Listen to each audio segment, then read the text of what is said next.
Hello students. तो मैं बोल रहा था, आपने देखा होगा कि आई कांटेक्ट जो होता है वो सामने वाले का आई कांटेक्ट नहीं हो पाता है जब कैंडिडेट इंटरव्यू के लिए जाता है। प्रॉब्लम क्या होता है? There is a lack of confidence. तो कोशिश करें कि अपना आई कांटेक्ट बना कर रखें। सबसे इम्पॉर्टेंट चीज़ और मैं आपको बताना चाहता हूँ, इसमें एक आपकी बॉडी लैंग्वेज का एक पार्ट है मूवमेंट ऑफ योर हैंड्स। आपने देखा होगा जब सामने वाला आपसे कोई क्वेश्चन पूछता है, सवाल करता है, कुछ करता है, तो आपका मूवमेंट ऑफ हैंड जो है वो भी इक्वली इम्पॉर्टेंट होता है, right? Movement of your hand. Suppose मैं ऐसे समझाता हूँ, मैं आपसे बातें कर रहा हूँ, कुछ बोल रहा हूँ, अगर मैं अपने हाथ को हद से ज़्यादा ऊपर ले जाऊँ, ऐसे करूँ या और ऊपर ले जाऊँ, दूसरे तरीके से समझाने की कोशिश करूँ, it will distract the attention of the listener, of the audience.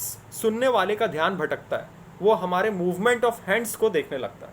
So it is equally important that we should try to move our hand within the box. एक बॉक्स ड्रॉ करें, राइट? उस box में हमें अपने हाथ का movement करना है।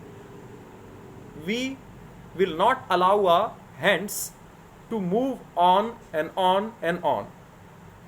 Are you getting me? आप मुझे समझ रहे हैं?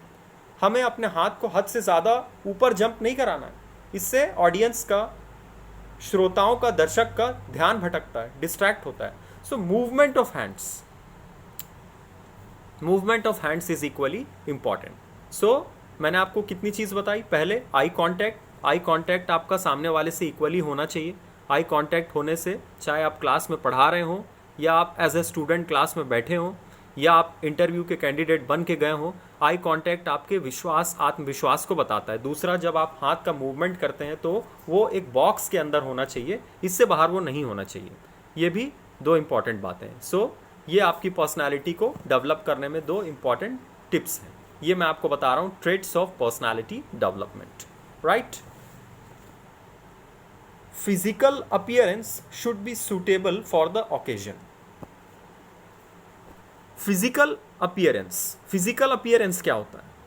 हमने देखा होगा अक्सर लोग इंटरव्यू में जाते हैं, कैंडिडेट्स जाते हैं या कॉलेज आते हैं बच्चे या और कहीं ओकेजन में कोई जाते हैं, तो उनका ड्रेस कोड उस ओकेजन को मैच नहीं कर रहा होता है। Y?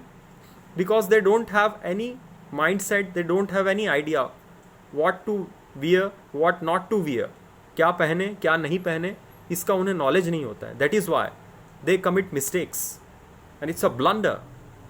Always remember, first impression is your last impression. अगर हम इंटरव्यू के लिए जाएं, always wear formal clothes, wear trouser, shirt, shoes, shave your cheeks, be neat and clean. अगर कहीं हम उसी तरह कॉलेज जा रहे हैं क्लास अटेंड करने, तो अपना ड्रेस कोड, अपना आईडी कार्ड आपके पास होना चाहिए, राइट? उसी तरीके से पढ़ाने भी हम जाते हैं तो हम ड्रेसअप होकर जाते हैं। सपोज़ हम किसी फ्यूनरल पर बहुत ज़्यादा चमकीले, तड़क भड़क कपड़े पहन के अगर चले जाएं, it will not be acceptable. Public उसका मजाक बनाएगी कि हमारा ड्रेसिंग सेंस कैसा है भाई। हाउ? जब फ्यूनरल पर हम कोई बहुत तड़क भड़क वाला कपड़ा पहन कर नहीं जा सकते जिससे हमारा मजाक उड़ सकता है, तो हम अपने क्लासरूम में, अपने इंटरव्यू में या और किसी ओकेजन में हम ऐसे कपड़े, ऐसे ड्रेस को कैसे पहन सकते हैं, कैसे वियर कर सकते हैं जो एक्सेप्टेबल ना हो। So always remember, dress up properly, okay, dress formally. So ये मैंने कौन सा पार्ट बताया आपको? थर्ड। पहला था आई कांटेक्ट, दूसरा है मूवमेंट ऑफ योर हैंड्स, तीसरा है your dress code. Dress code is equally important. For example, अगर पुलिस वालों को सिविल ड्रेस में उनकी ड्यूटी करने कहा जाए तो nobody will be able to recognise them. कोई भी उन्हें पहचान नहीं पाएगा कि ये पुलिसमैन है या आम सिविलियन। उसी तरीके से यदि एक नेता होता है तो उस नेता का अपना एक ड्रेस कोड होता है। जैसे हमारे इंडियन पार्लियामेंट में हम देखते हैं कुर्ता पैजामा और जैकेट वो पहनते हैं। पुलिसमैन का अपना ड्रेस कोड होता है, पायलट का अपना ड्रेस कोड होता है, आर्मी वालों का ड्रेस कोड होता है। अगर इनका ड्रेस कोड बदल दिया जाए तो nobody will be able to recognise them. So it shows the importance of dress code. ये हमारे ड्रेसिंग का महत्व बताता है कि अपने प्रोफेशन के हिसाब से ड्रेसअप होना कितना आवश्यक है. It is equally an important part of your personality development. तो मैंने आपको कितनी चीज़ें बताई? Eye contact, movement of your hands and your dress code, always wear formal clothes and what you carry. अपने साथ आप क्या ले जा रहे हैं. एक अच्छा सा बैग रखें. स्टूडेंट हैं तो अपना कॉलेज बैग रखें. इंटरव्यू वाले कैंडिडेट हैं तो अपने साथ अपना रेज्यूमे, अपना फाइल रखें और हमेशा कॉन्फिडेंस के साथ जाएं. Okay, thank you friends.